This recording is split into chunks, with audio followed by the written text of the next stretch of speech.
What's going on, Grilla Grills Nation? How's everybody doing out there? I got the man, the myth, the legend, Devin back with us. You ready to knock this out of the park? I am ready. brother? Good to be back.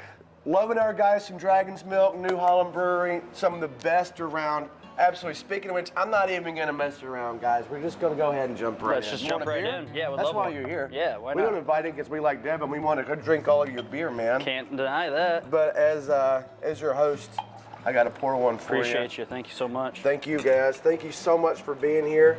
We are super, super excited. Cheers, brother. Cheers. Awesome. Now, walk us through it, man. So we got some, like, sweet heat Texas chili going on today. Is that the deal? Yeah, so the deal today is we're going to do a Dragon's Milk sweet heat chili. It's going to be basic a southern style chili. We're going to start off with some veg prep. Okay. Go into seasoning our meat, put it on the grill, Sweet. and then let it go and build some flavor. Cool. All this stuff looks super familiar, you know, just from cooking all these years. course. Tell me about this. So what we got basically is your basic mirepoix. Okay. Other than we would usually have carrots, but today we're going to be using some bell peppers. Cool. We're basically just going to do a fine dice on all these and just go and get them translucent on the grill, nice and sautéed, and then we're going to transfer it off and then get into cooking some of that beautiful meat on the smoker. Dude, just being a Southern boy myself, man, I love this. It's like the mirepoix, but what is it called? The Holy Trinity, is that right? Yeah, so the Got Holy Trinity, the instead of peppers instead of the carrots, so that's just going to build the flavor a little bit. Got it. So we're just going to get into it now and start chopping some of Let's this do it. and get into it. So Cool. So what we're going to do is we're just going to kind of go in for a fine rough dice, Okay. and once you guys get that, it doesn't have to be chopped perfect, just because it's going to be sautéed down, and it's going to build that flavor and render itself down after cooking the chili Right for on. a while. So. Sweet. So can you talk to me about this, man, as well? Yeah, so right here we actually have a little bit of a mixture of our dry rub seasoning that we're going to be actually putting on the meat after we cut this. Cool. So we're going to go in, and the meat's been sitting out at room temperature for a little bit so it can get ready for that temp to go right on the grill. Nice. So we'll let that build some flavor, sit in there, and then, yeah, inside that is just some of your basic brown rub spice, so your brown sugar, cumin, cayenne pepper, and some chili powder in there as well. Kind of just all the usual suspects, yeah, right? a little bit. Gotcha. Cool, man. Yeah. All right, guys, we're back, and we have some awesome veg cut up here. You know how to do that, so no reason to waste any time. Let's jump to it, man. You want to sear these things Let's up? go put them on there. So Right on. We got your onion, bell peppers, and celery. Usually it would be carrots, but we put the bell peppers in there just for the main reason as, you know, Southern style, a lot of people like to use their bell peppers as their trinity. Right on. And that'll build a little bit deeper flavor profile. Also, not a lot of people like to use celery inside their chili, but with the reason why I'm doing that, it's going to give it a different little bit of a flavor and texture profile. So it'll give you a little bit more of a bite too. So you'll have a different crunch in there as well. So Awesome. You know what this Yeah. is? Because I grew up in South Alabama, man. It's kind of, so when I smell this and I look at this, Oh, it's beautiful. I think of my grandma. Oh, and I yep, can of never course. give anybody a better compliment than to associate food with my grandma. Because, I mean, that's like, she's the end-all be-all of cooks in Of my course, eyes, and you that's know? what brings you back to the best, you know, memories of food too, as well. So. Correct. But yeah, we're just gonna Absolutely. get this on here, high sear, and just wait until these kind of cook down and become a little bit translucent. Cool. You're just gonna And smell what is that. the base here? And I wasn't paying attention, man. You just have some, like, canola oil, olive oil? What are we doing? Yeah, so you don't want to use anything that's going to be too high of a flash point. So Sure. olive oil you wouldn't want to use.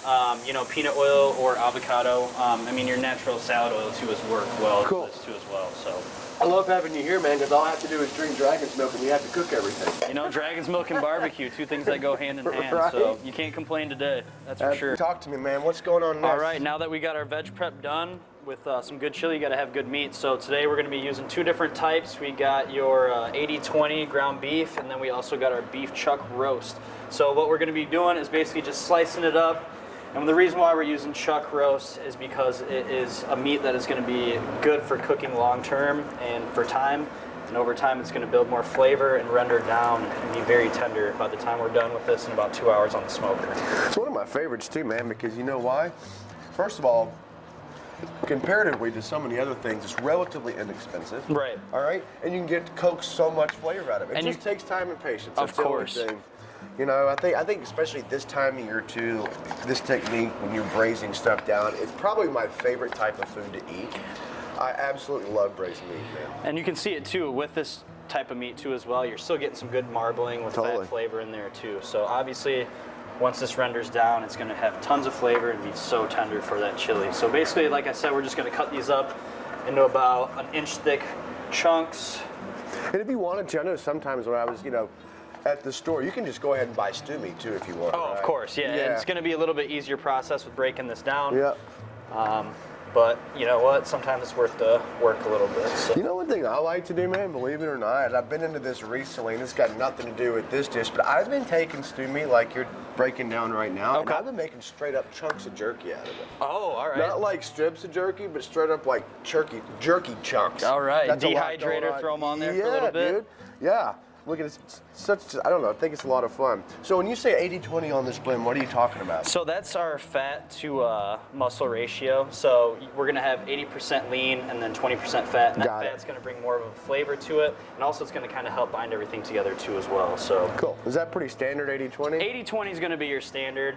You could go a little bit leaner with you having a little bit fattier pieces of meat with the beef roast. So, it's kind of up to you with your flavor profile. I mean, it's just kind of preference, honestly. So, cool. So we're gonna toss our beef here in this bowl, and I got a little bit of oil in here, and we're gonna talk about our rub that we're gonna be adding on here. So if you can see the rub, it's just gonna be your basic sweet heat dry rub. So technically you got some cumin, some chili powder, your basic salt, pepper, and some other fine ingredients in there as well. So we're just gonna pour that on, get a nice coat on there. Nice. And then we're just gonna toss that meat and get everything nice and coated so you don't miss anything.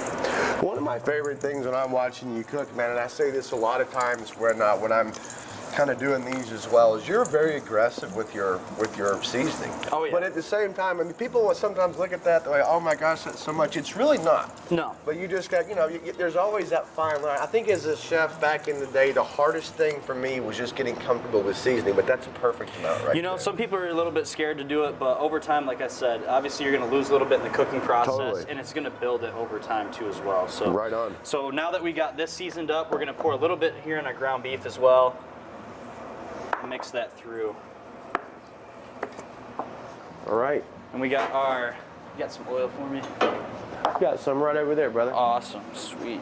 Thank you so much. So flat top, nice and hot. Get your oil on there. And we're gonna just add this beef chuck right on here. You can hear that sizzle.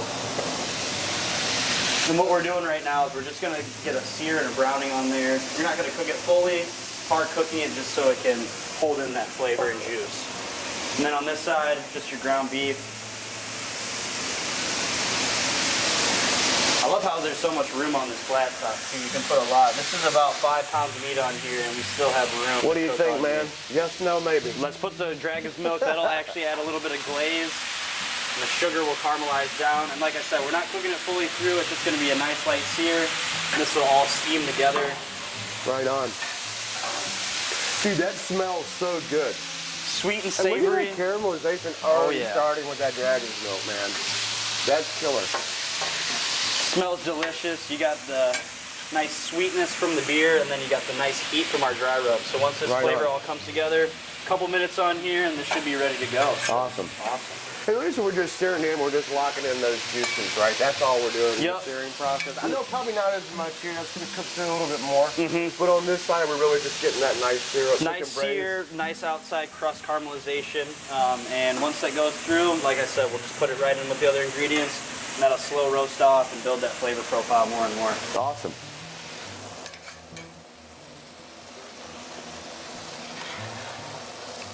All right, now that we got our meat nice and brown, the next step in the chili process is to actually use our braising chili liquid that we're going to be adding to all of our meat and veggies. Right on. First off, we're going to go with our tomato mix, just your tomato puree with any type of... If I just dump this in there, oh yeah, is that go for it, and cool? I'll stir that in there for you. Awesome. So it's just your basic tomato puree with any type of chipotle or peppers that you want, and just a little bit of tomato paste has some nice base flavor. You're just gonna mix that in and incorporate it. Dude, we gotta get a little bit more. Yeah, that looks too good, brother. No, that's all you, man. Don't lose any of that flavor. So yeah, that's just gonna build itself and get a nice base to it. Do you find like some of the acidity in the tomatoes kind of helps out too, kind of break down the protein as it cooks? Oh yeah, the enzymes in that will soften everything up to a little bit over time. Right on. The acidity will be perfect with the sweetness of the dragon's milk that we'll be putting in there too. So yeah, that's all nice and mixed in there. And next we're just gonna add some beef broth as well. So how much do you think? About a quart? About a quart, maybe a little bit under, right, depending. You you don't want your meat swimming, but you are going to be reducing it over about a 2-hour period, so you want to make sure that there's enough in there so it doesn't solidify and get too thick. Totally. And you can always add more braising liquid too, or more broth or whatever you're using later on too as well in the cooking process. Cool. So Is that enough, or should we add some more? we could probably add just a little bit more. Tell me when. You're the man. I'm just along for the ride, brother. All right, I appreciate you. And that looks good right about there. You got it. So like I said, you don't want everything swimming in there, but you don't want it too thick where it's going to become dry later on in the cooking process. And then the last piece, which is the best part and most important, is the dragon's milk. Yeah, so the baby. dragon's milk is going to bring in that sweetness and that savoriness and that umami flavor with the meat. Cool. And yeah, let that build over time. So we're going to do a whole bottle of this? Is that Whole what bottle. you think? All Yep. right, I'm doing it.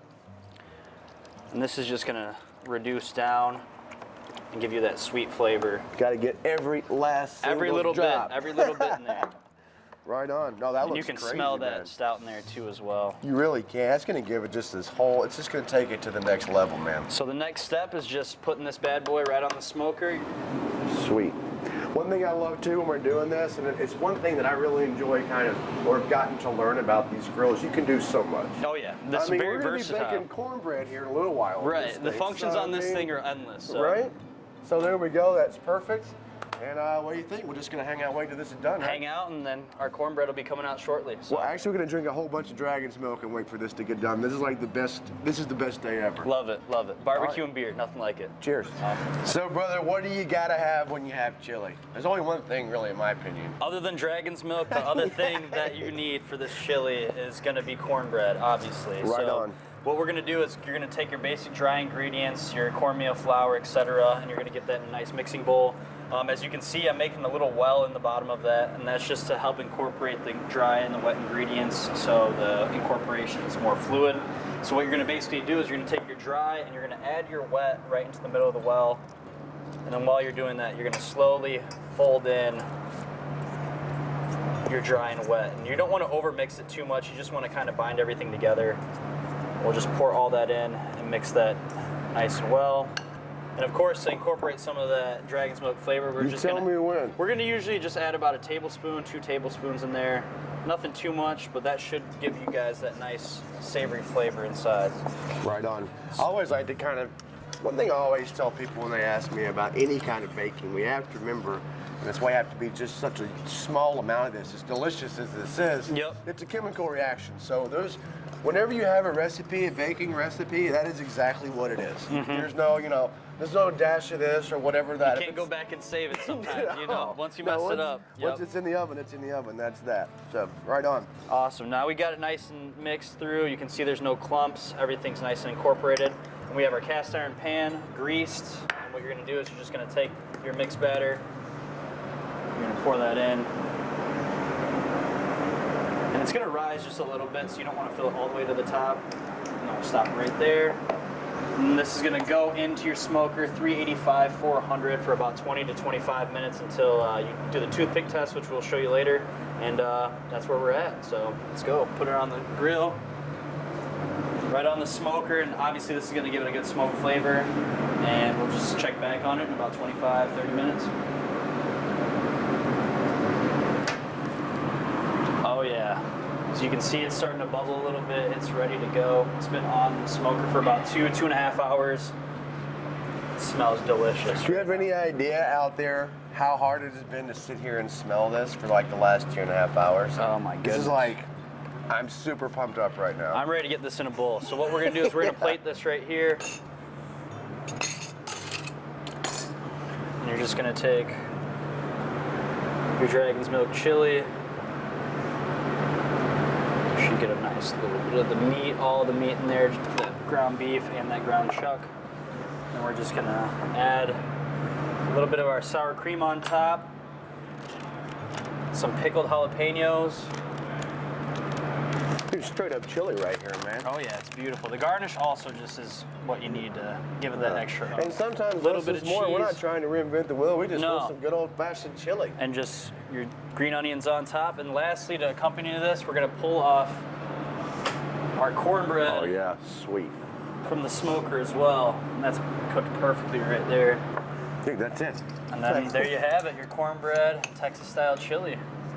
Absolutely. I'm not waiting around anymore, man. Let's just do it. There's no way I'm Cheers, waiting brother. around. Cheers, bro.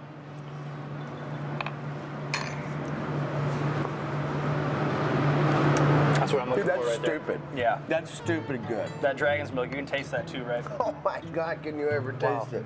The thing is, it's like, it's there, but it's not. You can taste everything else, but it's It's just not doing overbearing. its thing. Yep. No, it's perfect. Awesome. Cool. Thank you for the opportunity. I love everything that you guys are doing here at Grilla Grill. It's an absolute pleasure. And let's talk about that Instagram for a second, man. Yeah, so if you guys want to keep in touch and follow all of our Dragon's Milk stuff, just follow us on Instagram at Dragon's Milk Official. And if you want to follow my personal page, you guys can reach out on all platforms at Woody the Foodie. And yeah, stay tuned. There's more content to come. We're looking forward to it, brother. Thank you so much. Thank you so much. Yeah. Yeah, looking forward to I don't more know if I'm things. going to let this guy come anymore because he cooks me under the table every time. I might lose my job to you, brother. Hey, next time we'll have something different, but appreciate it so much. All right, thank you so much. Yeah, Cheers, everybody. cheers.